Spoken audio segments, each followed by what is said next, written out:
UP में बस दो ही खबरें आजकल चल रही हैं।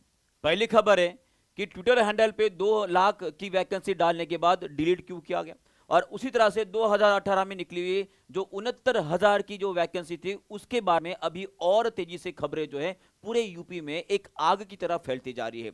ऐसे लग रहा है कि कुछ दिनों में यूपी भारत में बेरोजगारों का राज्य कहकर जो है वो शायद वो संबोधित किया जाएगा, और जाना भी चाहिए ताकि सरकार को थोड़ी भी शर्म लगे कि ये बेरोजगारी कितनी चरम सीमा पर पहुंच चुके। तो मैं आपको बताना चाहूंगा कि पिछली बार मैंने एक न्यूज कवर की थी जहां पर मैं बताया था कि किस तरह से जो 69,000 की जो वैकेंसी निकली थी उसमें किस तरह से भ्रष्टाचार हुआ था, किस तरह से लोगों ने अपना जो गलत डॉक्यूमेंट्स थे, जो अपनी एलिजिबिलिटी थी, माने कि उन्हें शैक्षणिक अर्हता जो थे उनको पार ना करते हुए भी किस तरह से 2018 से लेकर 2025 तक वो शिक्षक बने रहे। इन सभी का जो पर्दाफाश हमने लास्ट टाइम किया था, जिसको लगभग लगभग 1.5 लाख से भी ज्यादा लोगों ने उसको देखा था।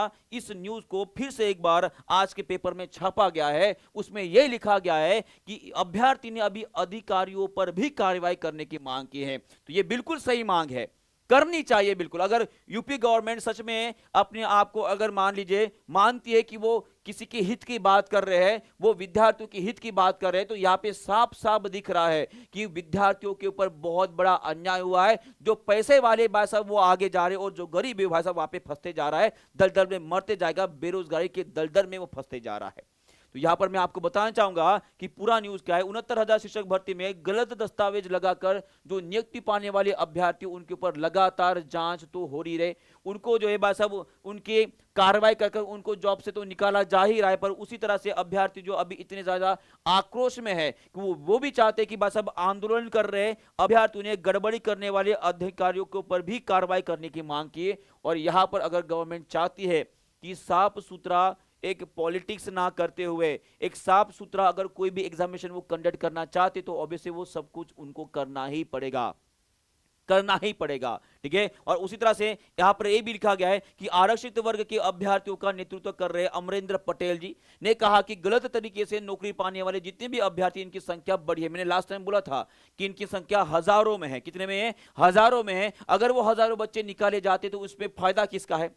बस उन लोगों का, उन कर्मचारियों का जिन्होंने पैसे खाकर उनको उस टाइम पे जो है भाई साहब नौकरी दे दी थी। अब यहां पे नुकसान किसका हुआ है? नुकसान हुआ है हम जैसे बच्चों का, हम जैसे मध्यम वर्ग में या गरीब लोगों का हुआ है भाई साहब, जो पैसे देकर जॉब नहीं पा सकते, जिनके पास सिर्फ मेहनत ही एक रास्ता है नौकरी पाने का।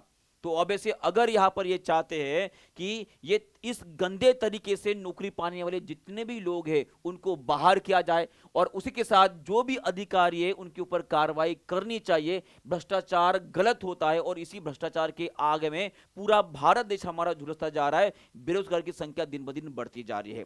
अगर आपको लगता है कि मैंने जो भी बोला है वो सही बोला है और आपकी क्या राय रहेगी, ये भी आप कमेंट बॉक्स में लिख दोगे। और इस वीडियो को मैक्सिमम टू मैक्सिमम शेयर करिए ताकि हर उस व्यक्ति के पास पहुंच सके जो भ्रष्टाचार करने में आगे है, जो भ्रष्टाचार करके हम जैसे गरीबों को, हम जैसे मध्यम वर्ग में पढ़ने वाले अभ्यर्थियों को कुचला जा रहा है, दबोचा जा रहा है, उनके अंदर बेरोजगारी का भार बढ़ाते जा रहे हैं। और यही एक कारण है जिसकी वजह से भारत देश और भी पीछे आते जा रहा है।